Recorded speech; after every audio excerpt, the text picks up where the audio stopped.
വിമാന വാർത്തയിൽ നിന്ന് നേരെ ട്രെയിനിലേക്ക് നമ്മൾ കടക്കുന്നു. ഈ ട്രെയിൻ ചരിത്രപരമായ ഒരു ട്രെയിനാണ്. 16 വർഷം മുമ്പുള്ള ഒരു ട്രെയിൻ സ്ഫോടന പരമ്പരയാണ്. മുംബൈ ട്രെയിൻ സ്ഫോടന പരമ്പര എന്ന വാക്ക് കേൾക്കുമ്പോൾ ഉടൻ തന്നെ ഓർമ്മ വരേണ്ടത് 16 വർഷങ്ങൾക്ക് മുമ്പ് നടന്ന മുംബൈ സ്ഫോടന പരമ്പരയെക്കുറിച്ചാണ്. ആ ട്രെയിൻ സ്ഫോടന പരമ്പരയിൽ വധശിക്ഷ വിധിക്കപ്പെട്ടവരടക്കം പ്രതികളെ ഹൈക്കോടതി വെറുതെ വിട്ടിരിക്കുന്നു. 12 പേരെയാണ് കോടതി വെറുതെ വിട്ടിരിക്കുന്നത്. കേസ് തെളിയിക്കുന്നതിൽ പ്രോസിക്യൂഷൻ പരാജയപ്പെട്ടു എന്ന് ചൂണ്ടിക്കാട്ടിയ കോടതി സംശയത്തിന്റെ ആനുകൂല്യം നൽകിയാണ് പ്രതികളെ വിട്ടയച്ചിരിക്കുന്നത്. 5 പേർക്ക് വധശിക്ഷയും 7 പേർക്ക് ജീവപര്യന്തവുമാണ് വിചാരണ കോടതി വിധിച്ചത്. വിചാരണ കോടതി വിധിക്കെതിരായ അപ്പീലിലാണ് ഉത്തരവ്. അന്വേഷണത്തിനിടെ കണ്ടെടുത്ത സ്ഫോടക വസ്തുക്കൾ, ആയുധങ്ങൾ, ഭൂപടങ്ങൾ എന്നിവയ്ക്ക് സ്ഫോടനങ്ങളുമായി ബന്ധമുള്ളതായി തോന്നുന്നില്ല എന്ന് കോടതി ചൂണ്ടിക്കാട്ടി. സ്ഫോടനങ്ങളിൽ ഏതുതരം ബോംബുകളാണ് ഉപയോഗിച്ചത് എന്ന് തെളിയിക്കാൻ പ്രോസിക്യൂഷന് കഴിഞ്ഞില്ല എന്ന് കോടതി പറഞ്ഞു.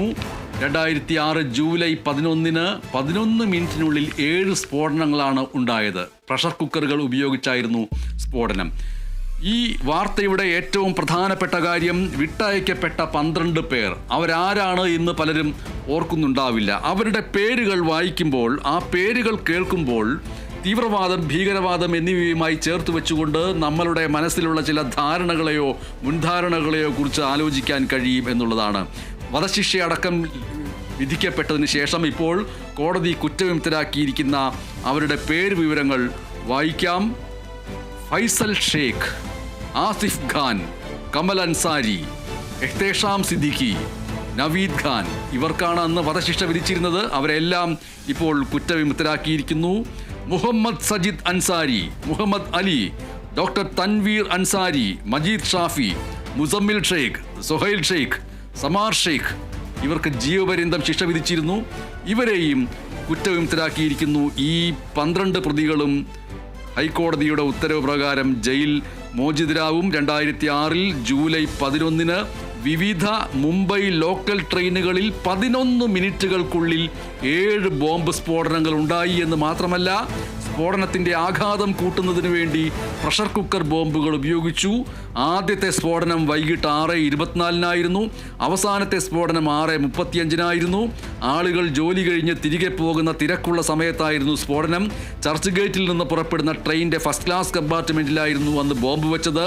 മാട്ടുങ്ക റോഡ്, മഹീം ജംഗ്ഷൻ, ബാന്ദ്ര, ഗർരോഡ്, ജോഗേശ്വരി, ഭയന്ദർ, ബോറിവാലി എന്നീ സ്റ്റേഷനുകളിലാണ് അന്ന് പൊട്ടിത്തെറി ഉണ്ടായത്. 150-ലധികം പേർ അന്ന് കൊല്ലപ്പെടുകയുണ്ടായി. അന്ന് ഈ ഇത്ര വലിയ ആളുകളുടെ ജീവഹാനി സംഭവിച്ച ഈ സ്ഫോടന വാർത്ത വന്നതിൻ്റെ പിറകെ യുവമാർക്കെല്ലാം വലിയ രീതിയിലുള്ള ശിക്ഷ ലഭിക്കണമെന്ന് രാജ്യത്തിൻ്റെ വിവിധ ഭാഗങ്ങളിൽ നിന്ന് ആവശ്യമുയർന്നിരുന്നു.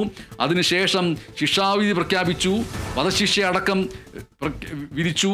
അങ്ങനെ നീതി ലഭിച്ചു എന്ന് വിശ്വസിച്ചിരിക്കുന്നു നാം. പക്ഷേ ഇത്ര വർഷങ്ങൾക്ക് ശേഷം ഇതാ എല്ലാവരും കുറ്റവിമുക്തരാക്കപ്പെടുന്നു.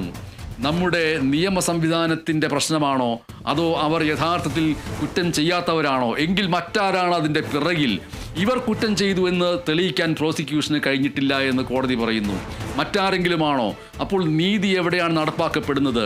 മുംബൈ ട്രെയിൻ സ്ഫോടന പരമ്പരയിലെ 11 പ്രതികൾ ഹൈക്കോടതി ഇപ്പോൾ അവരെ വെറുതെ വിടുമ്പോൾ സ്വാഭാവികമായിട്ടും അന്ന് 2006 ഈ സ്ഫോടനം നടന്ന് അതിനുശേഷം അതിൻ്റെ നിരന്തരമായ വാർത്തകൾ മാധ്യമങ്ങളിലൂടെ പുറത്തു വരികയും അവസാനം കോടതി ഇവരിൽ 5 പേർക്ക് വധശിക്ഷയും മറ്റുള്ളവർക്ക് ജീവപര്യന്തവും വിധിച്ചപ്പോൾ ഒരു തൃപ്തി വരും. അതാണല്ലോ, കൊലപാതകത്തിൽ ഒരാളെ വധശിക്ഷയ്ക്ക് വിധിച്ചു കഴിഞ്ഞാൽ പൊതുസമൂഹത്തിന് ലഭിക്കുന്ന ഒരു പ്രത്യേകതരം തൃപ്തിയെയാണ് നിയമത്തിൻ്റെ വിജയമായിട്ട് നമ്മൾ വ്യാഖ്യാനിക്കുന്നത്. ഇവിടെ അന്ന് ഇവർക്ക് മുഴുവനും വധശിക്ഷയും ജീവപര്യന്തവും ഒക്കെ വിധിച്ചപ്പോൾ നിയമം വിജയിച്ചു എന്ന പേരിലുണ്ടായ തൃപ്തി ഇപ്പോൾ എവിടെ പോകുന്നു? ഇത്ര വർഷങ്ങൾക്ക് ശേഷം ഇവരെല്ലാവരും കുറ്റവിമുക്തരാക്കപ്പെടുന്നു. ആ കേസ് തന്നെ എല്ലാവരും മറക്കുന്ന രീതിയിലേക്ക് കാര്യങ്ങൾ മാറുന്നു. അപ്പോൾ യഥാർത്ഥ പ്രതികൾ എവിടെ? ഇനി അതിൻ്റെ തുടർച്ച എന്ത് എന്നുള്ള വലിയ രീതിയിലുള്ള ചോദ്യങ്ങൾ സ്വാഭാവികമായിട്ടും ഉയർന്നു വരും.